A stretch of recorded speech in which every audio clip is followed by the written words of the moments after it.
Binigyan po ng pag-asa na Drew team itong Los Angeles Lakers sa kanilang laban kontra Portland Trail Blazers.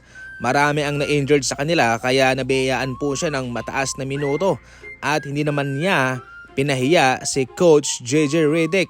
Ngayon sa Lakers mga idol, ang problema nila ay yung kakulangan sa tulong sa kanilang bangko. Minsan okay, minsan hindi. Kailangan nila ng isang manlalarong consistent sa scoring, especially sa kanilang mga reserba. Kaya eto si Drew team mga idol ay nabigyan po sila ng pag-asa sapagkat kung nabibigyan lang ng mataas na minutes, nakakatulong po siya.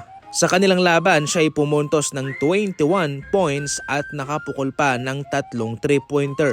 Marami nga sa ngayon ang nagpoprotesta na wag na lang daw palaruin si Gabe Vincent at ibabad na lang itong si Drew team. Maganda ang kanyang inilalaro at kailangan niya ng mas mataas na minuto para may pagpatuloy niya ang kanyang momentum.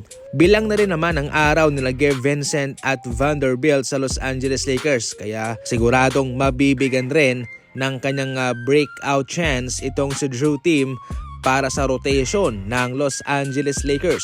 Bago lamang itong si Drew team sa Los Angeles Lakers mga idol, sa mga hindi pa nakakaalam at hindi pa nakakakilala sa kanya, itong si Drew team ay isang highly skilled offensive post player. Power forward po ang kanyang position, magaling yung kanyang footwork at mataas ang kanyang basketball IQ. Marami siyang mga posisyong binabantayan kaya masaya rin ako sapagkat ngayon sa Lakers ay nagkakaroon siya ng exposure kahit papano. Binigyan naman po ng ultimatum ni De'Aaron Fox itong kanilang rookie na si Carter Bryant. Mayroon kasing trend ngayon sa Spurs na magpapakalbo sila and actually nauna na sina Keldon Johnson at Victor Wembanyama. Ngayon, kanilang kinukumbinse itong kanilang rookie na si Carter Bryant na magpakalbo rin. At actually, ito ay kanilang inoferan pa nga ng nasa $20,000 o kung sa atin yan sa Philippine money ay nasa 1.1 million pesos.